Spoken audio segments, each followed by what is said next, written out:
बुंदेले हर बोलों के मुख, हमने सुनी कहानी थी।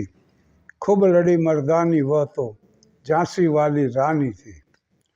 चमक उठी सन 57 में, वह तलवार पुरानी थी। खूब लड़ी मर्दानी वह तो झांसी वाली रानी थी। 1857નો સ્વાતંત્ર્ય સંગ્રામ જ્યારે શરૂ થયો ત્યારે ભારતીય સેનાનીઓમાં બહાદુર શાહ જફર હતા. જફર પોતે જ શાયર હતા અને સર હ્યુરોઝ આઉટરામ હેવલોક હડસન એ બ્રિટિશ ફૌજના સેનાપતિઓ હતા, જુદા જુદા વિભાગના. તો સર હ્યુરોઝ તો ભારતમાં આવીને પાછો ઉર્દુ શીખ્યો હતો, એટલે એને બહાદુર શાહ જફરને કીધું कि दम दमे में दम नहीं, अब खैर मांगो जान की, आए जफर ठंडी हुई शमशेर हिंदुस्तान की. પણ જફર એ શાયર હતા એટલે એને કીધું કે હિન્દીઓ મેં બો રહેગી જબ તલક ઈમાન की, तब तो लंडन तक चलेगी तेग हिंदुस्तान की. હવે ઈસ્ટ ઇન્ડિયા થોડોક ઇતિહાસ જો જોઈને તો ઈસ્ટ ઇન્ડિયા કંપની 31 ડિસેમ્બર 1599માં 300 વેપારીઓ લંડનમાં ભેગા થયા અને ભારતમાં વેપાર કરવા માટે આ ઈસ્ટ ઇન્ડિયા કંપનીની સ્થાપના. 1600માં રાણી એલિઝાબેથે એના ઉપર સહી કરી, એટલે ઈસ્ટ ઇન્ડિયા કંપનીની સ્થાપના 1600માં ગણવામાં આવે. 1600થી 1758 સુધી આ દેશનો લોકોએ અભ્યાસ કરી લીધો અને પછી રાજકારણમાં શરૂ કરી. છળ પ્રપંચ કાવા દાવા જે કંઈ કયો એ. અને 1757ના પ્લાસીના યુદ્ધમાં સિરાજુદ્દૌલાની હાર થઈ અને ક્લાઇવની જીત થઈ. બહુ એના વિશે એટલું જ કહેવા જેવું છે કે દિલ કે ફફોલે જલ ઉઠે સીને કે દાગ છે, ये घर ही सारा जल गया घर के चिराग से. 1757થી 1857 ઈસ્ટ ઇન્ડિયા કંપનીનું ભારત ઉપર 100 વર્ષ શાસન થયું. પછી આ યાદ મેં એટલા માટે આ કર્યું કે અત્યારે ઈસ્ટ ઇન્ડિયા કંપની પાલનપુરના સંદીપ મહેતા નામના જૈન યુવકે ખરીદી લીધી છે અને આજે એનું સંચાલન સંદીપ મહેતા કરે છે. ઈસ્ટ ઇન્ડિયા કંપની આજે અસ્તિત્વમાં છે. અને 1857થી 1947 એટલે 90 વર્ષ બ્રિટનનું ઇંગ્લેન્ડની પાર્લામેન્ટનું ભારત ઉપર શાસન થયું. પણ સરવાળે તો લોકશાહી દેશ હતો. દાદાભાઈ નવરોજી ત્યાંય સભ્ય હતા ઇંગ્લેન્ડની પાર્લામેન્ટના. એટલે તમે જુઓ શિક્ષણની ને બીજી મુંબઈ, મદ્રાસ, કલકત્તા યુનિવર્સિટીઓ સ્થપાણી. 1773નો રેગ્યુલેટિંગ એક્ટ. ગવર્નરને ક્લાઇવ ગવર્નર હતો, પછી જે આવ્યા એ ગવર્નર જનરલ બનાવવા.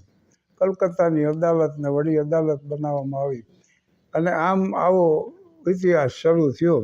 પણ 1885માં ઓક્ટેવિયન એલન હુમ નામનો સ્કોટિશ એણે ઇન્ડિયન નેશનલ કોંગ્રેસની સ્થાપના કરી. પક્ષીવિદ હતો ઓક્ટેવિયન એલન હુમ, બહુ ખ્યાતનામ પક્ષીવિદ હતા. અને આ ભારતીયોની આકાંક્ષાઓ જે છે, એનો અસંતોષ છે, એને જે કંઈ મેળવવા ઈચ્છે છે એની વ્યવસ્થિત રજૂઆત થઈ શકે એટલા માટે આ થઈ. પણ પછી 1905માં ભાગલા પડ્યા ને 1907ના સુરત અધિવેશન, 9ના મોરલી મિન્ટો સુધારા આવ્યા અને 11માં પંચમ જ્યોર્જે મુલાકાત લીધી ભારતની.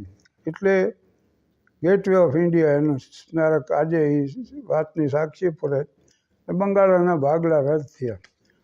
પછીનો આખો જે ઇતિહાસ જે છે ને, 14માં તો વિશ્વયુદ્ધ શરૂ થયું અને 14માં એની બિસેન્ટ હોમ રૂલ લીગની સ્થાપના કરી. 19 સુધી પહેલું વિશ્વયુદ્ધ આવ્યું, પછી 20ની અસહકારની ચળવળને, 30ને પછી દાંડી કૂચ મહાત્મા ગાંધીજીની. અને એક આ સમગ્ર દેશ સૂતેલો સિંહ જાગે ને ત્યારે સિંહ જ હોય છે. પણ વર્ષોની આ ગુલામીની નિદ્રામાંથી સિંહ ઊભા થઈને એક ડણક નાખી. આમ લોકમાન્ય ટિળકે જાહેર કર્યું કે swaraj is my birthright and I shall have it. સ્વરાજ મારા જન્મસિદ્ધ અધિકાર आहे आणि मी घेतणार. Swaraj माझा birthright. Swaraj is my birthright and I shall have it. આમ સુભાષબાબુ એલાન કર્યું કે તુમ મુझे खून दो मैं तुम्हें आज़ादी दूंगा. ગાંધીજી નીકળ્યા કે કરેંગે યા મરેંગે. અને સમગ્ર દેશમાંથી એક પોકાર આખો ઉઠ્યો કે યે દેશ આઝાદ હોકે રહેગા, મેરા દેશ આઝાદ હોકે રહેગા. અને પરિણામ આજે આપણે 1947માં આઝાદી પ્રાપ્ત કરી. આજે 75મો ગણતંત્ર દિવસની ભવ્ય ઉજવણી થાય સમગ્ર દેશમાં.